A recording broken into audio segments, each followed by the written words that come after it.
Bonjour, ici Sophie V. J'espère que vous avez aimé mes dernières vidéos. Aujourd'hui, ce que j'ai décidé de vous faire, c'est une vidéo pour le maquillage que je porte en ce moment. En fait, c'est un maquillage un petit peu plus rapide à faire que le dernier que je vous ai montré.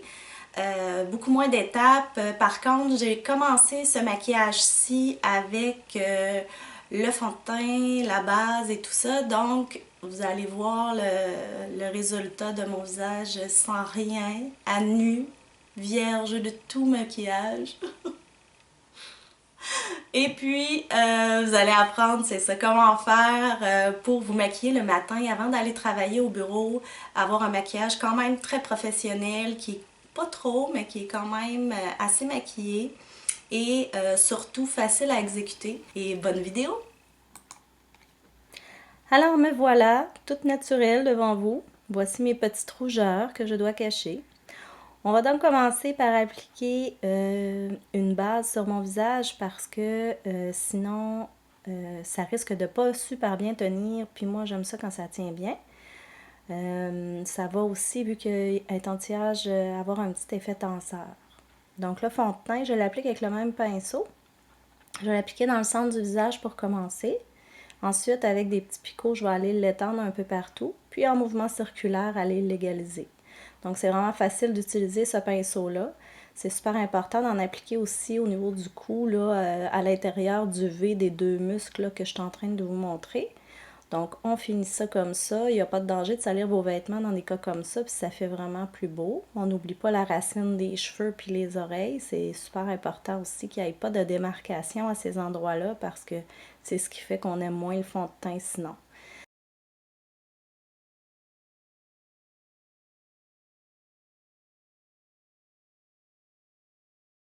Donc, on va aller appliquer du cache-cerne ensuite en forme de V en pointant le bout de la pommette parce que ça va aller vraiment me faire une belle lumière là, au niveau de la pommette. Puis en plus, ben, si je suis la cerne, ça va vraiment juste accentuer ma poche.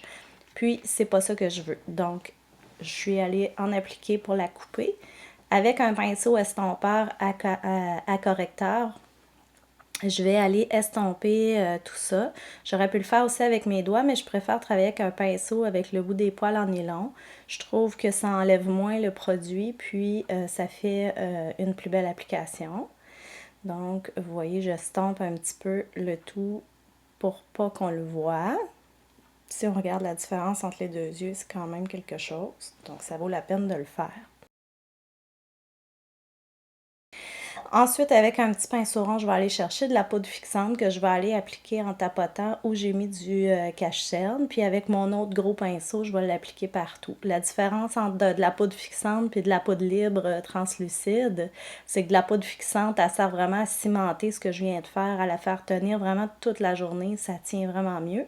Tandis que de la poudre libre, elle va plus matifier ma peau. Puis c'est pas ça que je veux. J'ai pas la peau grasse. Donc ensuite, on passe au sourcil. On commence avec le crayon à sourcil à dessiner le haut du sourcil, vraiment partout où il y a du petit poil. Ensuite, je vais aller dessiner le dessous de mon sourcil. Là, si vous voyez, je suis vraiment en dessous. Donc, je ferai vraiment juste une ligne en haut et en bas du sourcil. Je travaille bien ma pointe. Puis je vais aller compléter avec de la poudre à sourcil et un pinceau en biseau à poil assez rigide pour aller combler là, dans le fond là, le centre de mon sourcil. Donc ça va aller faire un bel ombrage là, dans le fond de mon sourcil pour être certain qu'il n'y ait pas de zones plus clairsemées que d'autres. Le crayon, lui, est allé vraiment bien définir la forme de mon sourcil.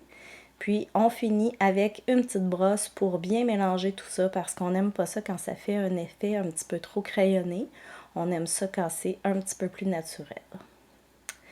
Donc ensuite, je vais prendre un petit fard à paupières beige très lumineux que je vais aller porter dans mon arcade sourcilière. Là, je le colle vraiment beaucoup sur mon sourcil. Puis après ça, je vais aller l'estomper un petit peu. Ça, ce que j'aime, c'est que ça nous fait un beau petit lifting instantané. On va aller maintenant appliquer avec un crayon qui est un crayon ombre à paupières, tenue 10 heures, waterproof. Ça tient super bien. Ça, j'aime bien ça, travailler avec ça dans mes petits maquillages de jour parce que justement, ça tient en place. Je vais aller l'estomper avec un pinceau propre à estomper par la suite comme ça. Puis si vous avez remarqué, j'ai même pas eu besoin de mettre une base avant parce que dans le fond, ça tient tellement que je peux même aller me baigner là, avec ces ombres à paupières-là, puis ils vont tenir encore. Mais là, moi, je m'en sers de base dans le fond. Donc, c'est très lumineux, ça fait très joli, c'est facile à appliquer. Pour le maquillage aujourd'hui, j'ai décidé d'aller appliquer un petit rosé là, partout sur ma paupière mobile. J'en mettrai pas vraiment dans le coin externe trop, mais je vais en mettre vraiment partout sur la paupière mobile pour me donner une belle petite couleur rosée lumineux quand même. Donc, je l'estompe. J'ai pris un pinceau plat avec des poils assez longs, donc assez mous. Je trouve que c'est plus facile pour aller l'appliquer. Puis, ça a vraiment tout collé dans mon crayon tout à l'heure, là, fait que ça va vraiment bien tenir là, toute la journée. Je vais aller prendre après ça un pinceau en biseau que je vais mouiller avec une bouteille. J'ai mis de l'eau dans une petite bouteille en spray. Je fais juste humidifier un peu le bout de mon pinceau. Je vais aller chercher un bleu foncé qui est super beau. Puis, je vais aller avec mon pinceau qui est humidifié en chercher. Ça va me servir comme de eyeliner. Donc, ceux qui ont de la misère à appliquer du eyeliner, là, ça, c'est la méthode super facile, rapide et efficace d'appliquer un trait d'eyeliner parce que beaucoup plus facile. On a besoin d'avoir moins de dextérité. Dans le fond, c'est la largeur du pinceau qui fait le travail. On suit les cils tout simplement. Moi, aujourd'hui, j'ai décidé d'allonger un petit peu ma ligne. Vous allez voir pourquoi à la prochaine étape. Avec ce qui reste dans mon pinceau, je vais aller faire le bas de mon œil. Je vais au ras de mes cils. C'est sûr, comme vous avez remarqué, moi j'ai du maquillage permanent, mais j'aime bien ça aller souvent, je vais le cacher avec autre chose. Donc là, on a mis du bleu. Puis ça fait un petit peu plus poudré là, que...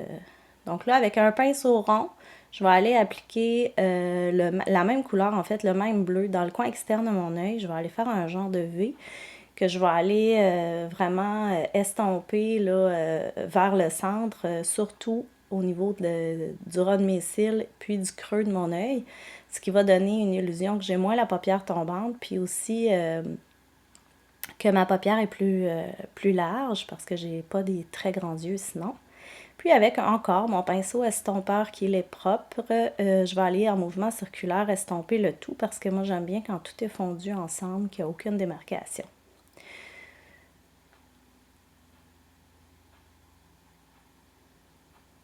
Ça donne ça. Je vais aller prendre un petit jaune. On dirait qu'il est très jaune, là, mais c'est vraiment un petit jaune qui est très, très, très lumineux puis qui fait pas tant jaune que ça.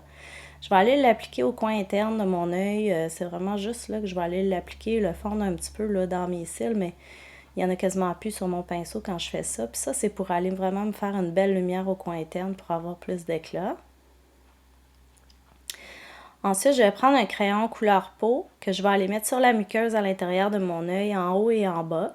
Ça fait en sorte que je vais avoir l'air d'avoir les yeux plus grands et aussi plus blancs.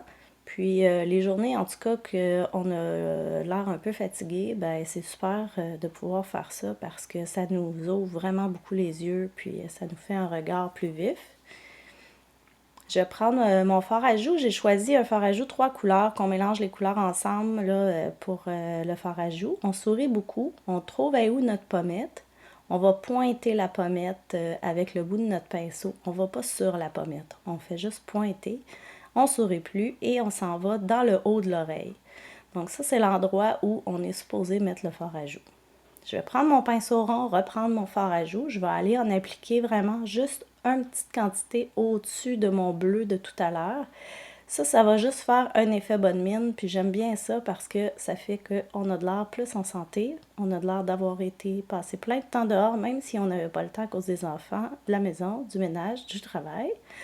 Et ensuite, on va estomper le tout avec encore un pinceau propre. Ça donne ça. Maintenant, on va aller appliquer avec le bout de notre doigt une base sur nos lèvres parce qu'il faut la laisser sécher avant l'application du rouge à lèvres. Bien là, je l'applique. J'y vais en tapotant pour que vraiment ça rentre dans toutes les petites craques que j'ai dans mes lèvres. C'est important qu'il y en ait vraiment partout. Puis, une fois que j'ai fini mon application, je laisse sécher. Maintenant, on va aller appliquer le mascara. C'est super important de toujours appliquer notre mascara des deux côtés des cils. Donc, on commence par le dessus en roulant. Puis ensuite, on va aller par en dessous chercher la racine de nos cils, soit en roulant encore ou en zigzagant. Et on va aller vraiment lui donner une belle forme. Selon chaque personne, vous pouvez en mettre plus qu'une couche, il n'y a pas de problème si vous les aimez plus épais. Il faut juste faire attention pour pas qu'il y ait de grumeaux dans notre mascara parce que ça, c'est pas très joli. Pour aujourd'hui, je vais aller en mettre juste un petit peu en bas parce que vu que j'ai pas vraiment beaucoup maquillé le bas, ben, je trouvais que ça faisait bien d'aller en mettre un petit peu, mais ça, vous allez voir, j'en mets pas toujours. De temps en temps, j'en mets. Ça dépend du look qu'on a envie d'avoir. Mon crayon couleur peau de tout à l'heure que j'avais mis à l'intérieur de ma muqueuse, je vais prendre le même crayon que je vais aller mettre à l'extérieur de mes lèvres. Dans le fond, ça va aller me faire une belle lumière autour de la bouche. Puis en plus, ça sert de deuxième barrière là, à mon crayon contour des lèvres pour pas que ça fuit. J'aime bien aller me faire des petites lignes, là, comme je suis en train de faire là, sur l'arc de Cupidon, parce que ça vient nous donner un petit peu de volume à la lèvre supérieure, puis ça nous fait une plus belle bouche. Donc après, on va aller en appliquer aussi en bas. Si on a les coins externes du bas un petit peu plus foncés, on peut faire la ligne un petit peu plus large à ces endroits-là, parce que ça va aller faire de la lumière, ça fait une belle finition. Donc, quand on a fini de l'appliquer, on va aller, excusez-moi, prendre notre pinceau estompeur de tout à l'heure pour notre cache-cerne. On va estomper légèrement là, le petit crayon. C'est sûr qu'il ne faut pas trop l'estomper parce que sinon, on ne le verra plus. Fait qu'on le fait, mais on pèse pas trop fort là, sur notre pinceau là, pour l'estomper juste un petit peu. Ensuite, on va aller appliquer notre crayon contour des lèvres. Là, dans le fond, moi, je vais juste suivre ma lèvre pour aujourd'hui. Moi, je trouve que c'est pas obligatoire de mettre un crayon contour des lèvres, mais c'est beaucoup plus joli parce que ça fait une lèvre beaucoup plus définie. Donc, c'est plus... ça fait une lèvre qu'on sait où elle commence puis où elle finit. Moi, quelqu'un qui se met juste du rouge à lèvres, ça fait, mais je trouve qu'il manque un petit quelque chose. Donc, il peut être de la même couleur que notre rouge à lèvres par contre. Voici mon nouveau pinceau à lèvres Make You Up. Comme vous avez vu, je l'aime vraiment beaucoup. Il est tellement beau. Donc, je prends mon pinceau, j'estompe mon crayon. Dans le fond, sur mon pinceau, il n'y avait rien encore. Je suis juste allée estomper mon crayon pour pas que ça fasse une ligne définie. Donc, ça fait que ma lèvre est définie, mais on ne verra pas nécessairement le trait de crayon. Avec mon pinceau, je vais aller réchauffer mon rouge à lèvres. Donc, je vais le rendre presque liquide. Quand il va redurcir, après, il va redurcir sur mes lèvres, donc il va tenir beaucoup plus longtemps. Le secret pour une bonne application qui dure longtemps sur nos lèvres, en passant, c'est d'en mettre le plus mince possible, c'est pas d'en mettre épais. Donc, j'essuie sur le bord de mon rouge à lèvres l'excédent. Et là, je vais aller appliquer mon rouge à lèvres. J'ai choisi un rouge à lèvres mat parce que pour l'été, je crois que ce sera très tendance, les rouges à lèvres mat. J'adore ça parce que quand on vieillit puis qu'on commence à avoir pas mal de lignes dans nos lèvres, ça fait qu'on a l'air d'avoir une bouche un petit peu plus jeune. Donc, ça donne ça. Puis après, je vais aller chercher ce que j'avais essuyé sur le bord. Je le remets sur mon pinceau, comme il faut. J'en mets un petit peu plus au besoin. Je vais vraiment tout chercher ce que j'avais déposé. Je ferme mon rouge à lèvres. Je mets mon bouchon sur mon pinceau à lèvres qui est magnifique. Et je suis prête à le mettre dans mon sac à main, le traîner avec moi pour l'emporter pour faire des retouches après le dîner. Alors, c'était ma vidéo d'aujourd'hui. J'espère que vous avez apprécié les quelques trucs que j'ai pu vous donner. Si jamais vous avez des questions ou des commentaires, n'hésitez pas à les écrire. Aussi, si vous avez aimé, ben, likez ma page, abonnez-vous parce qu'il va en avoir plein d'autres qui vont suivre. Le prochain, je peux vous dire tout de suite que ce sera sur un maquillage beaucoup plus naturel. Donc, ben écoutez, je vous dis au revoir et j'espère à la prochaine. Merci!